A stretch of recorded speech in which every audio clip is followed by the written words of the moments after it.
जय हिंद दोस्तों।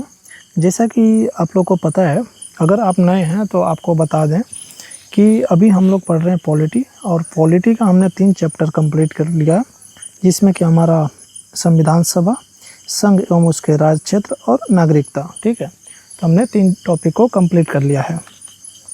अब जैसे आपका संघ एवं राज्य क्षेत्र में भाग 1 को कंप्लीट किया और नागरिकता में भाग 2 को, ठीक है, और इसके सारे आर्टिकल को अच्छे से डिस्कस कर लिया था, और भी जो एग्ज़ाम से रिलेटेड क्वेश्चन थे उसको इम्पोर्टेंट जो भी थे उसको हमने कवर कर लिया। ठीक है, आज का हमारा चैप्टर होगा क्या, हम लोग आज पढ़ेंगे भाग 3। भाग 3 में हम लोग पढ़ेंगे मौलिक अधिकार। मौलिक अधिकार अगर आप पहले से पढ़े हैं तो अच्छी बात है, और इस वीडियो में हम लोग इस तरह से पढ़ेंगे कि जो हमारा प्रीवियस ईयर क्वेश्चन जो भी हैं उसके आधार पर सारे क्वेश्चन और सारे लेक्चर को डिज़ाइन किया गया है, और ये आपको हर एग्ज़ाम के लिए काफ़ी रहेगा। ये बीपीएससी पैटर्न पर इसको बनाया गया। ठीक है, बीपीएससी में जो भी क्वेश्चंस आए हैं, जैसे घटना चक्र में जो भी क्वेश्चंस है उसके पैटर्न पर हमने इसको डिज़ाइन किया, और ये सारे जो भी नोट्स हैं आपको लक्ष्मीकांत बुक के आधार पर डिज़ाइन किया गया। ठीक है, तो ये आपको काफ़ी इम्पोर्टेंट हो सकता है ये लेक्चर, तो इसको ध्यान से देखिएगा। लेक्चर थोड़ा लंबा होगा क्योंकि कंटेंट बहुत ज़्यादा है इसमें, तो अच्छे से देखिएगा और कोशिश करिएगा कि जितना भी चीज़ें बताई जाए उसको याद रखिएगा। ठीक है, तो बढ़ते हैं हम लोग अपने चैप्टर की तरफ। तो पहले हम लोग देखेंगे क्या कि हमारा जो क्रोनोलॉजी होगा, पढ़ने का तरीका क्या होगा उसको देखेंगे। पहले तो हम लोग इम्पोर्टेंट आर्टिकल, जो भी इसके आर्टिकल्स हैं, जो भी अनुच्छेद हैं उसको हम कवर करेंगे, और उसके बाद हमारा रहेगा रिट्स जो जारी होता है, और ये कौन करता है, एक तो करता है हाई कोर्ट और दूसरा सुप्रीम कोर्ट। ठीक है, और हाई कोर्ट करता है 226 के तहत और सुप्रीम कोर्ट 32 के तहत करता है। ठीक है, तो 5 प्रकार के रिट्स हैं, उनको इतना डिटेल में करेंगे कि आपको मतलब ज़िंदगी भर के लिए याद हो जाएगा। ठीक है, उस तरह से हमने डिज़ाइन किया तोड़ के पूरा। ठीक है, तो उसको हम देखेंगे, और कुछ इम्पोर्टेंट क्वेश्चन हम लोग करेंगे जो कि आपके एग्ज़ाम में आए हुए हैं और आने की इसकी संभावना है फ्यूचर में। ठीक है, तो चलिए हम लोग पहले आर्टिकल से शुरुआत करते हैं।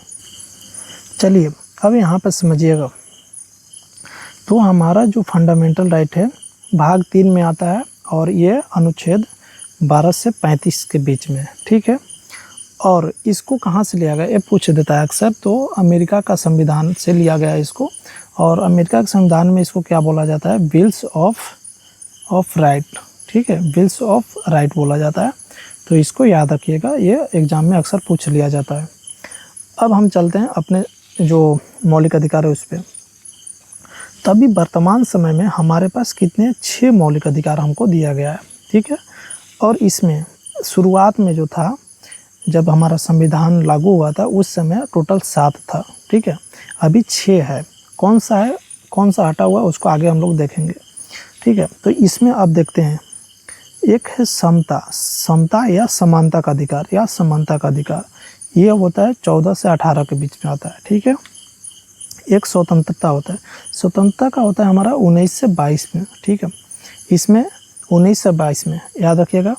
और शोषण के विरुद्ध अधिकार 23 से 24, धार्मिक स्वतंत्रता 25 से 28, संस्कृति एवं शिक्षा का अधिकार हमारा 29 और 30 में है, और एक होता है संवैधानिक उपचारों का अधिकार। ठीक है, वो होता है हमारा 32 में।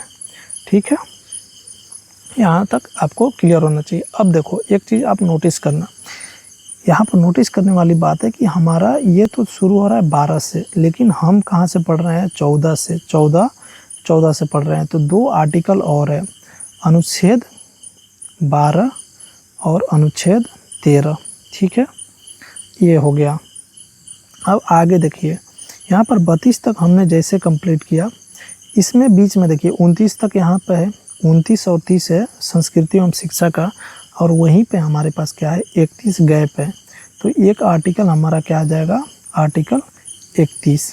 ठीक है, अब देखिए यहाँ पे जैसे आर्टिकल 31 देखें तो हमारा तो 35 तक है, और बीच में क्या क्या छूट रहा है, 33, 34 और 35, ये भी तो छूट रहा है।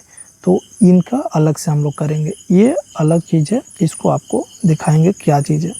आर्टिकल 33, आर्टिकल 34 और आर्टिकल 35, इसके बारे में अक्सर लोग बात नहीं करते, यहाँ से भी आपको क्वेश्चन मिल सकता है, ठीक है। तो अब एक एक आर्टिकल को हम लोग ध्यान से देखेंगे, ठीक है। एक चीज़ और आपको बताता हूँ, शुरू में हम लोगों का ये अनुच्छेद, ये क्या बोलते हैं इसको, मौलिक अधिकार हमारा 7 था, ठीक है। और एक हट गया, कब हटा था, वो था संपत्ति का अधिकार, ठीक है। संपत्ति का अधिकार था, इसको हटा दिया गया। कब हटाया गया, इम्पोर्टेंट क्वेश्चन है, बहुत बार ये पूछा है, एसएससी का तो फेवरेट क्वेश्चन है, ठीक है। तो ये 1978 में हटाया गया। कौन सा संशोधन हुआ, 44th, ठीक है, 44th अमेंडमेंट हुआ। और उस समय पूछता है, ये बीपीएससी पूछा था, बीपीएससी का क्वेश्चन है, इसमें पूछा था कि उस समय कौन सी सरकार थी, किसकी सरकार थी, तो उस समय थी मोरारजी देसाई थे, मोरारजी देसाई, ठीक है, मोरारजी देसाई। और वो किस पार्टी के थे, वो थे जनता पार्टी के, जनता पार्टी के थे, ठीक है। और यहीं साथ में हम लोग एक और देख लेते हैं, 42 अमेंडमेंट, ठीक है, 1976 में हुआ। और उस समय किसका गवर्नमेंट था, इंदिरा गांधी का था, ठीक है, इंदिरा गांधी का सरकार था, ठीक है। बस इतना आपको यहाँ तक याद रखना है। अब हम लोग क्या करेंगे, देखिए अभी हम लोग इसके विषय में एक एक करके पढ़ेंगे। जो समता का अधिकार है उसके एक एक विषय में पढ़ेंगे, क्योंकि वहीं से क्वेश्चन आपको ज़्यादातर फ्रेम होता है एक एक आर्टिकल से, कि आर्टिकल 14 में क्या है, 15 में क्या है, 16 में क्या है, 17 में क्या है, इस तरह से पूछेगा, ठीक है। तो हम लोग एक एक डिस्कस करते हैं, चलिए चलते हैं। तो अनुच्छेद 14, ठीक है, तो अनुच्छेद 14 क्या कहता है कि कानून के समक्ष समानता, कानून के समक्ष समानता, ठीक है। तो इसका मतलब क्या है, कि इसका मतलब है कि आप कोई भी व्यक्ति हो, अमीर हो, धनी, गरीब हो, आप कहीं भी रहते हो, विदेशी हो या भारत के नागरिक, कोई भी हो, आप कानून जो है हमारा संविधान है उसके समक्ष समान है। जो कानून जो है हमारा एक गरीब आदमी पर लागू होगा, वही कानून एक बड़ा व्यक्ति है, या अंबानी हो या अडानी हो, कोई भी हो, कोई भी नेता हो, उन पे लागू होगा, ठीक है। तो कानून के समक्ष समानता का मतलब यही होता है। 15 में क्या है, 15 में होता है भेदभाव निषेध, ठीक है, भेदभाव निषेध, मतलब कि आप किसी भी व्यक्ति को जाति धर्म लिंग, ठीक है, लिंग, इन सब के आधार पर आप भेदभाव नहीं कर सकते हैं, ठीक है। या महिला हो, बच्चे हो, सबके लिए समान चीज़ें, उनको भेदभाव नहीं करना। अगर कोई है कुआं से उसको पानी, अब पहले चीज़ें होती थी कि कुआं है गांव का, तो उसमें से जो लोअर कास्ट के थे उनको पानी निकालने नहीं दिया जाता था। उन सब चीज़ों को इसमें डिस्क्राइब किया गया कि सब एक समान है, ठीक है, तो उनको भेद नहीं किया जाएगा। 16 है लोक नियोजन में समानता, ठीक है, लोक नियोजन, ठीक है, नियोजन में समान अवसर। इसका मतलब क्या होता है, इसका मतलब सिंपल है कि जो भी सरकारी जॉब निकलती है, जो भी वैकेंसी निकलती है, वो सबके लिए समान है। चाहे आप जनरल कास्ट में होते हैं या ओबीसी में हैं या एससी हैं या एसटी हैं, सबके लिए वो समान है। जैसे कि आप पोर्टल देखते हैं, वेबसाइट पे आपको बता दिया जाता है कि ये वैकेंसी आई है, ठीक है, तो उसके लिए सब लोग फॉर्म डालते हैं। ये नहीं है कि कोई ये धनी घर का आदमी है तो वही डालेगा, या कोई ये जनरल क्लास का है तो वही फॉर्म डाल सकता है और दूसरा को मौका नहीं मिलेगा, तो ऐसा नहीं है, ठीक है। तो इसमें कोई भी डाल सकता है फॉर्म, तो इसी को बोला जाता है लोक नियोजन में समान अवसर, ठीक है। 17 है अपृच्छता का अंत, ठीक है, अपृच्छता का अंत मतलब छुआछूत, ठीक है। ये बार बार एसएससी अपृच्छता देता है, ठीक है, अपृच्छता, ठीक है, एसएससी यही देता है, सीजीएल में ज़्यादातर पूछता है। तो इसका मतलब है कि आप छुआछूत किसी के को ये मतलब नहीं कर सकता। अगर आप छुआछूत का भावना रखते हैं किसी से तो आपके ऊपर केस कर सकता है, ठीक है, वो उसका मौलिक अधिकार है। और इसके लिए वो आपको सुप्रीम कोर्ट भी जा सकता है, ठीक ना। तो ये चीज़ है छुआछूत के विषय में, तो डायरेक्ट इसमें सुप्रीम कोर्ट जा सकता है और इसके लिए आपको जेल भी हो सकता है, ठीक है। तो ये चीज़ नहीं करना है। 18 में बोला जाता है कि उपाधियों का अंत, उपाधियों का अंत। इसका मतलब क्या है जी? तो इसका मतलब यही है कि याद रखना है आपको, उपाधि जैसे आपको मिलिट्री हो गया, मिलिट्री और एकेडमिक जैसे मिलिट्री में आपको कर्नल, ब्रिगेडियर, ये सब चीज़ें मिलिट्री में आती है। एकेडमी में आपका PhD, ये सब हो गया, डॉक्टर, ये सब उपाधियाँ मिलती है। इनको छोड़ के और उपाधियाँ जैसे होती है, जैसे कि आपको पहले थी महाराज, एक होता था राय बहादुर, ये सब उपाधियाँ पहले दी जाती थी, इनको हटा दिया गया। ठीक है, अब ये उपाधियाँ नहीं रहेगी, कोई भी इन तरह की उपाधियों को धारण नहीं कर सकता। तो यही बोलता है। तो नॉर्मल से आपको याद रखना, उपाधियों का अंत। ठीक है, ज़्यादा इसमें दिमाग नहीं लगाना। फिर से एक बार रिवीजन करेंगे। कानून के समक्ष समानता, आर्टिकल 14 बोलता है कानून के समक्ष समानता, सब लोग कानून के समक्ष समान है। 15 में है कि किसी भी व्यक्ति का जाति धर्म के आधार पर उसको भेदभाव नहीं कर सकते। आर्टिकल 16 क्या बोलता है कि आप लोक नियोजन में समान अवसर, मतलब जो भी सरकारी जॉब है उसके लिए सब लोग वैकेंसी कर सकते हैं। ठीक है, मतलब सब लोग फॉर्म अप्लाई कर सकते हैं। 17 में छुआछूत, ठीक है, छुआछूत की एबोलिश करना, मतलब छुआछूत नहीं रखना है किसी भी व्यक्ति से। सिंपल लैंग्वेज में बात करेंगे। ठीक है, कोई ज़्यादा हम लोग खिचड़ पिचड़ नहीं करेंगे, जो एग्जाम में जैसे पूछता है उसी तरह से बात करेंगे। अनुच्छेद 18 में उपाधियों का अंत, जो उपाधि महाराज और राय बहादुर ये सब उपाधियाँ थी उनको हटा दिया गया। ठीक है, और जैसे कि मिलिट्री हो गया और एकेडमिक डिग्री वगैरह होंगे तो उनको रखा गया। ठीक ना, इतना आपको याद रखना है, बस इतना बहुत है। यहाँ से क्वेश्चन आपको कहीं ना कहीं टच कर जाएगा। अब देखते हैं हम लोग स्वतंत्रता का अधिकार। स्वतंत्रता के अधिकार में हमारा 19 से 22 तक आते हैं, और इसमें मोस्ट इम्पोर्टेंट जो है 19 नंबर है। ठीक है, इसमें 19 में 6 दिया है, 6 को अलग अलग चीज़ें दी गई है। इसमें क्या है देखो, पहला है कि आप ए में आपका भाषण और अभिव्यक्ति की स्वतंत्रता है, और इसी में 19 के ए में ही आता है प्रेस की स्वतंत्रता। प्रेस, क्योंकि उसमें अपने आप को बोला जाता है। ठीक है, प्रेस की स्वतंत्रता हो गया, आप कहीं भी भाषण दे सकते हैं। ठीक है, और एक होता है अभिव्यक्ति, आप देश के प्रति अपना भावना प्रकट कर सकते हैं। इसी के अंतर्गत एक क्वेश्चन पूछा था बीपीएससी में आया था कि हम अपने जैसे प्राइवेट भवन है, जैसे मान लो आपका घर है, आपका घर पे तिरंगा फहरा सकते हो। ठीक है, तिरंगा जो फहराते हैं हम लोग अपने घर पे, इसी के अंतर्गत कि हम अपना अभिव्यक्त कर रहे हैं, हम देश के प्रति अपनी भावना व्यक्त कर रहे हैं, तो इसी के अंतर्गत आपका ये मौलिक अधिकार है, इसको कोई रोक नहीं सकता है। ठीक है, तो भाषण का हो गया और अभिव्यक्ति का हो गया। अब क्या है कि भाषण के बाद आप सभा कर सकते हो, कहीं भी आप इंडिया के कहीं भी कोने में आप जाके बिना हथियार के इकट्ठा होकर सभा कर सकते हो। ठीक है, जैसे प्रोटेस्ट वगैरह कर सकते हो, उसमें आपको कोई रोकेगा नहीं। संगठन हो गया कि आप कहीं भी सहकारी समिति हो गया या संघ हो गया या संगठन, कोई भी ऑर्गेनाइजेशन बना सकते हो। ठीक है, ऑर्गेनाइजेशन बना सकते हो। ठीक है, इसमें शांतिपूर्वक सभा कर सकते हो। ठीक है ना। अब क्या हुआ, अब इसमें आवागमन, आप कहीं भी भारत के किसी भी कोने में कहीं भी स्वतंत्र रूप से घूमने की आज़ादी है। ठीक है, आप कहीं भी घूम सकते हो अगर भारत के नागरिक हो तो। अब नेक्स्ट है निवास। अब भारत के किसी भी हिस्से में रहने या बसने की आज़ादी है, भारत के कहीं भी कोई भी कोना है वहाँ पे आप रह सकते हो। व्यवसाय है, कोई भी व्यापार पेशा या व्यवसाय आप करने की आज़ादी है, भारत के किसी भी कोने में आप व्यवसाय कर सकते हो। ठीक है, एक चीज़ अब देखना, यहाँ पे याद कराता हूँ कैसे याद होगा।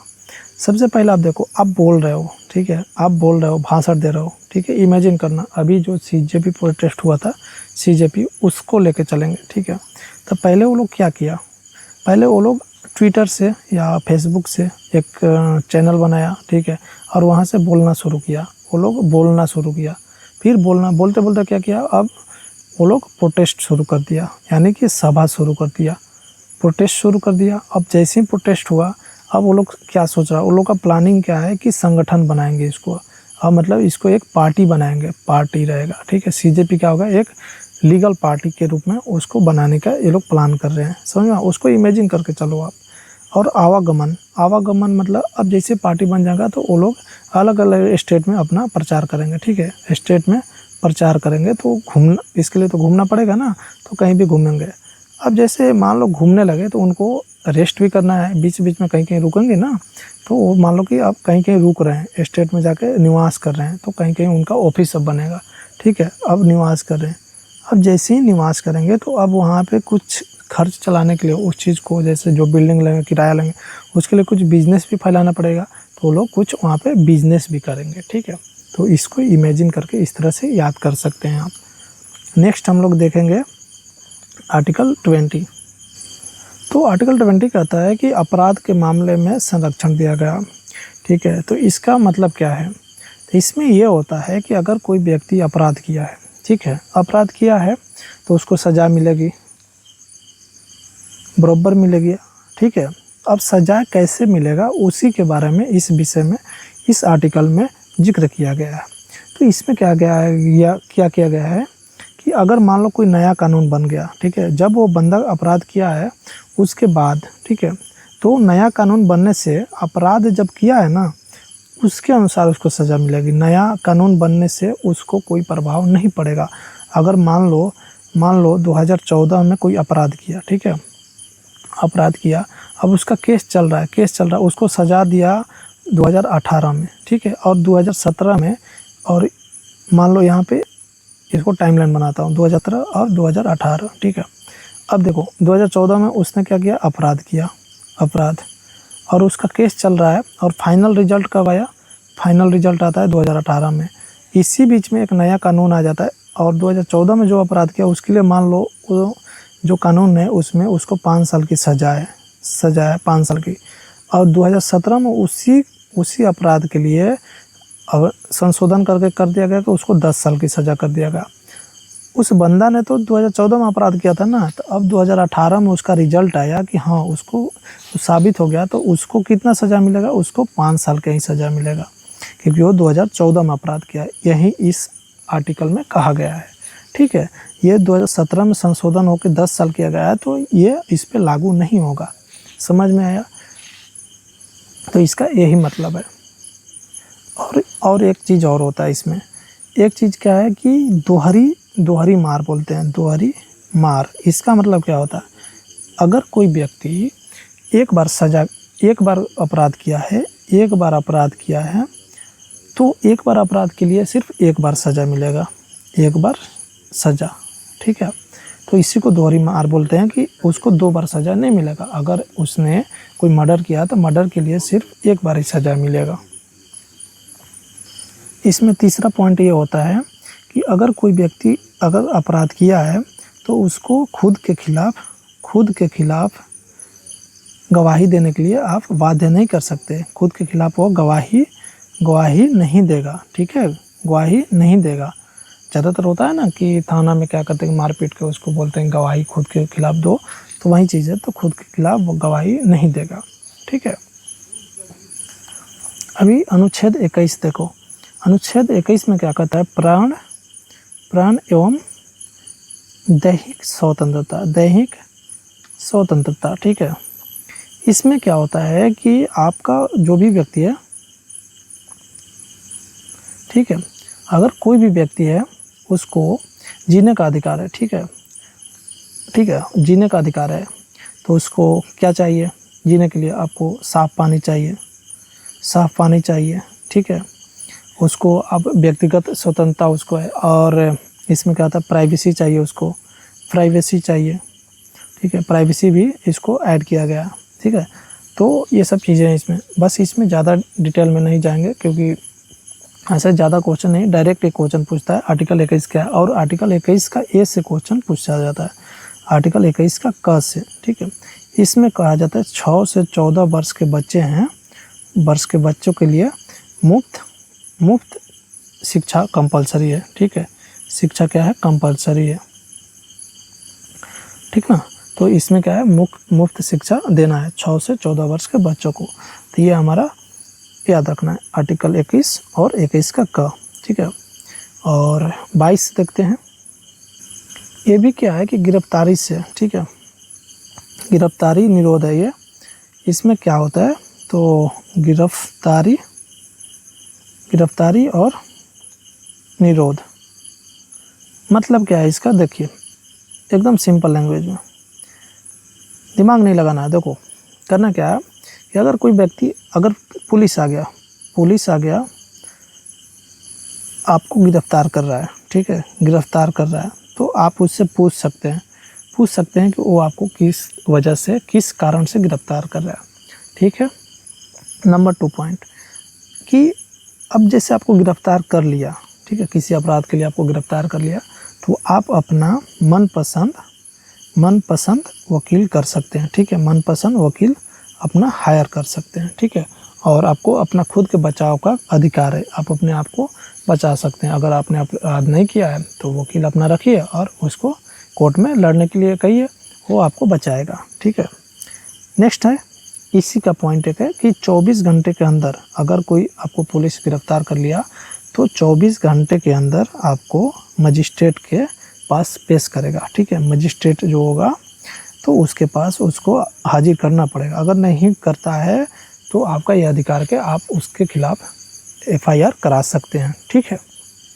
ये सब चीज़ें इसमें हैं, ठीक है। तो हमने क्या किया, 19 किया, एक बार रिवीजन कर लेते हैं, ठीक है। 19 किया, 19 में 6 को था, ठीक है। 20 किया, ये भी गिरफ्तारी वगैरह दंड से था कि एक बार में आपको जब अपराध कर रहे हैं उसी समय आपको सज़ा मिलेगी उसी नियम के तहत। और जैसे एक अपराध के लिए एक ही सज़ा मिलेगी, वो सब चीज़ें था।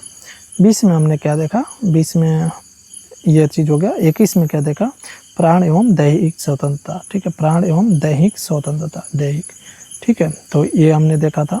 और अभी 22 में हमने गिरफ्तारी से रिलेटेड चीज़ें देख लिया, ठीक है।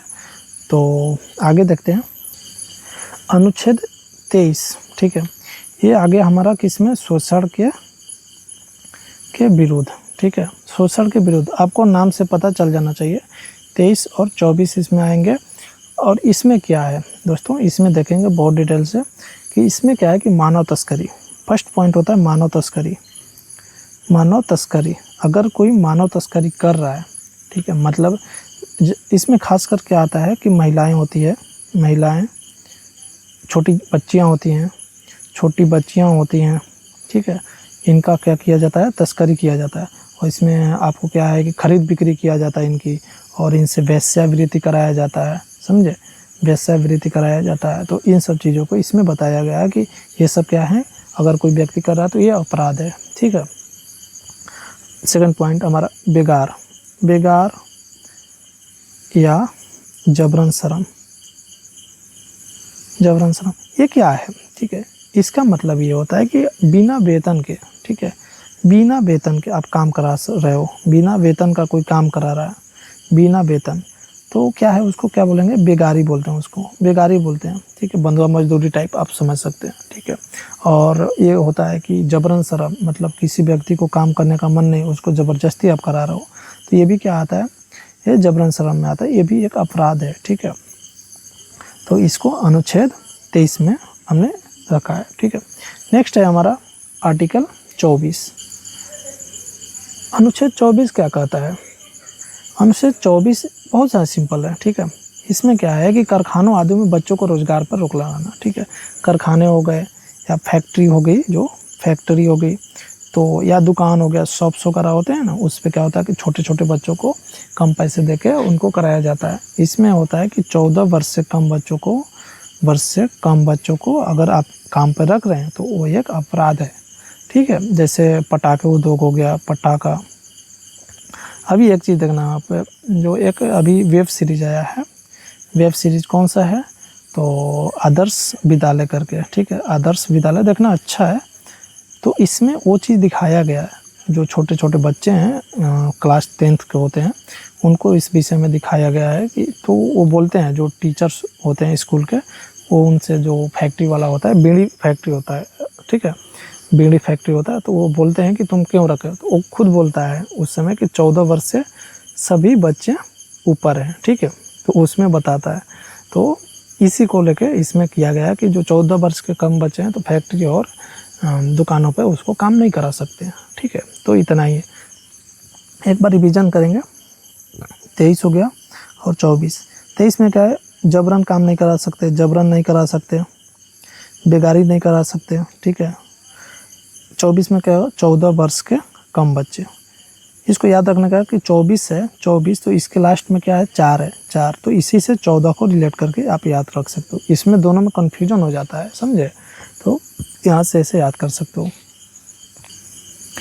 अभी हमारा है धार्मिक स्वतंत्रता। ठीक है, तो इसमें अनुच्छेद हमारा 25 से 28 तक है, 25 से 28 तक है। तो हम लोग अनुच्छेद 25 देखते हैं। ठीक है, 25 में क्या है, तो बहुत सिंपल है। तो अब क्या है कि इसमें बताया गया कि कोई भी व्यक्ति, भारत का कोई भी नागरिक किसी भी धर्म को मान सकता है, किसी भी धर्म को मान सकता है। ठीक है, अपनी इच्छा से पूजा पाठ कर सकता है। ठीक है, जो अपना पूजा पाठ है अपना मर्जी से कर सकता है। ठीक ना, तो धर्म का प्रचार करने की आज़ादी है, अपने धर्म का ये प्रचार कर सकता है। ठीक है, प्रचार प्रसार कर सकता है।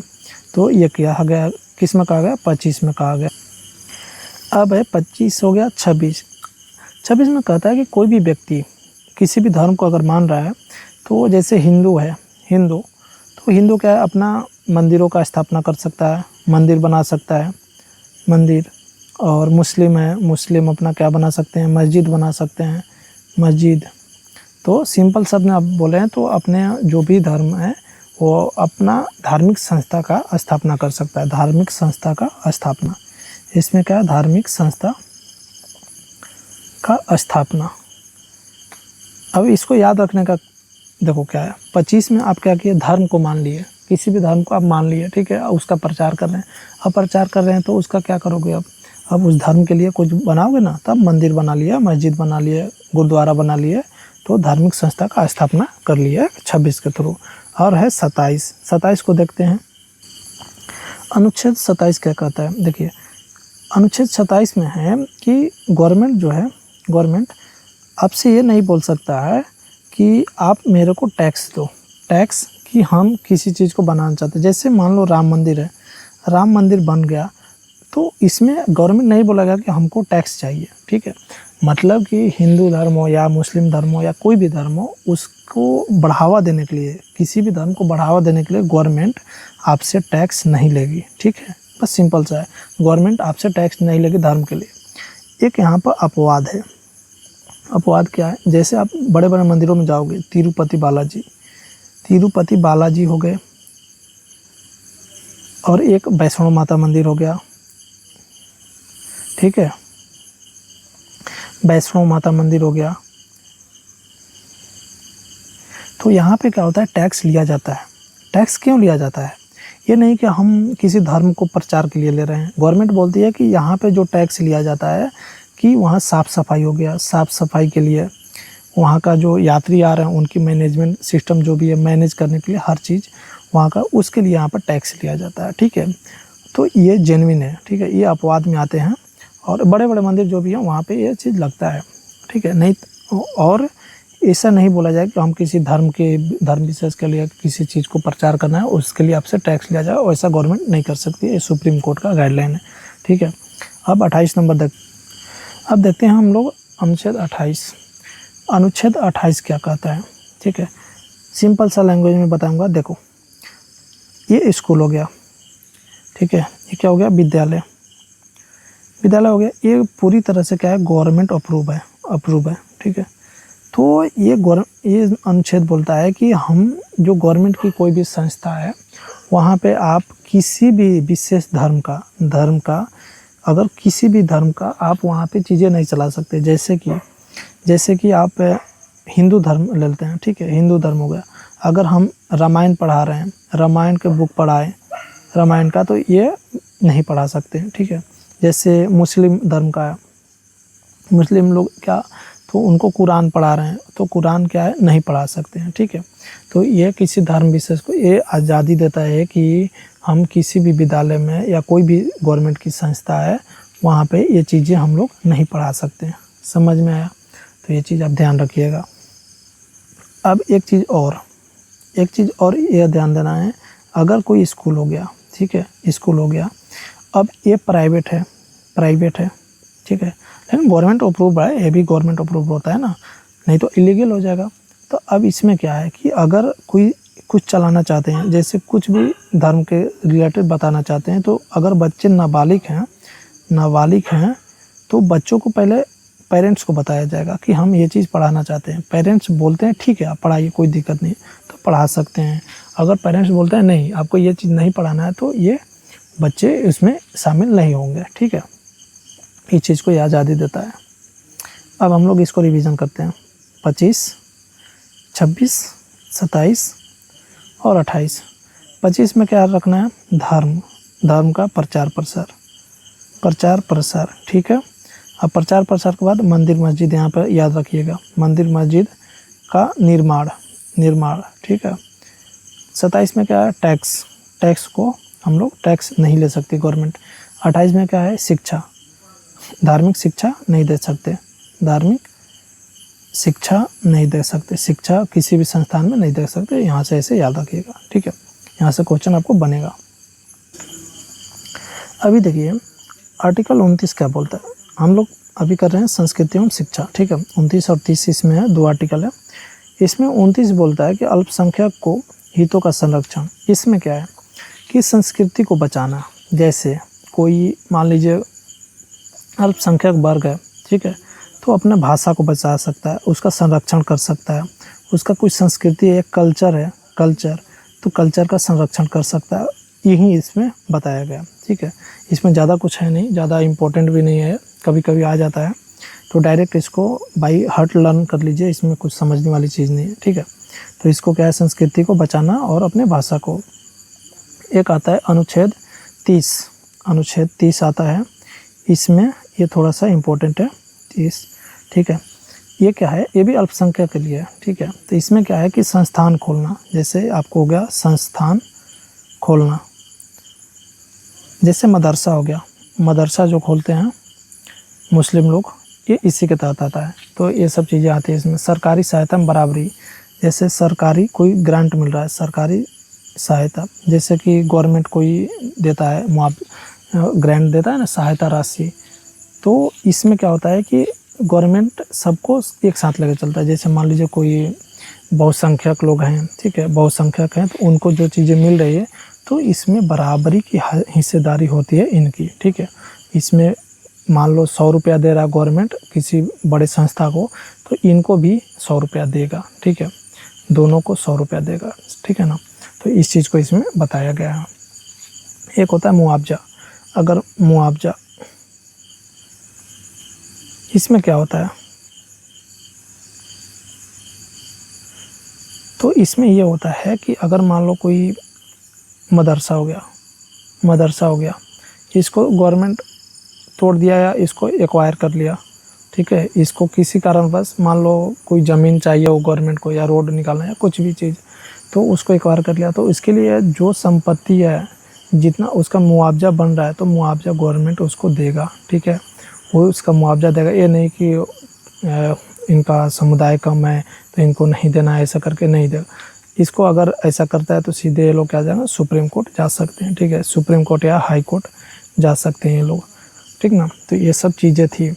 तो दोस्तों देखिए, हमने पूरा फंडामेंटल राइट का आर्टिकल पढ़ लिया। वीडियो काफ़ी लंबा हो गया है, अभी 33-34 मिनट का वीडियो हो गया, ठीक है, लेकिन हमने हर चीज़ को एक एक बारीकी से समझा, ठीक है। यहाँ से जो भी क्वेश्चन आएगा आपका बन जाएगा।